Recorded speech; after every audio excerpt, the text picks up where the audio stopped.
we started 12 years ago. We actually initially were focused on zero energy housing. So we were really closely connected to the Building America program. And one of the bigger issues is that there are pockets of innovation going on throughout the country, but it's really hard for people to find who is innovating and to learn from each other. So we wanted to. Hang on just a second. So when you say innovating, what is an example of an innovation or someone is doing something that, because the word innovation gets thrown around a lot. I'm guilty. I say it. But what does it mean? What is an innovation? Well, in our industry, I would preface it by saying that it doesn't have to be revolutionary. It has to be thinking differently about how you do something or taking a different approach to the market. So we look at the strategies for business, strategies for how you leverage your people, what you do with your product, and what you do with your processes. So one example of that is building information modeling. That's not revolutionary if you look at the commercial market, but it really has yet to take hold in the home building business.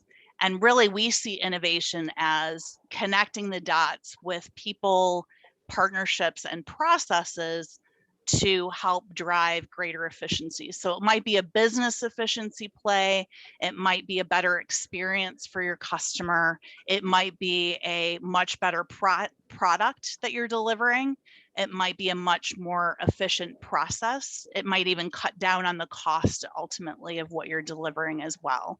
So we take a broad look at innovation in those terms.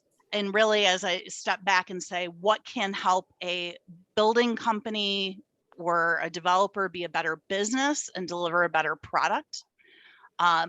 So not sacrificing the business benefits of what they're doing in favor of providing something good for the customer, but really creating that win-win. I love that. I love win-win. So I'm going to kind of lead you down a path to say why someone would want to get involved with your group. So obviously ICG's on here, and you guys are big proponents of offsite construction because of some of the efficiencies. But let's say I'm a retail lumber dealer, and I'm looking at this. What would I gain out of this? Like I say, okay, cool, I'm in. What's going to happen? Well, as far as the retail lumber dealer, I mean, we have a lot of partners who are in. We have 84 Lumber and BFS are partners of ours. I think you get the visibility of knowing what the business issues are of your customer. That's less in a transactional way.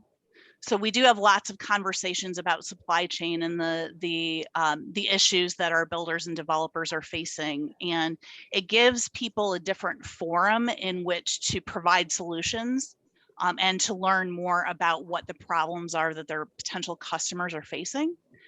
It has also provided some of our, Louisiana Pacific, since we've been focusing quite a bit on offsite construction, wanted to develop relationships in the offsite construction space.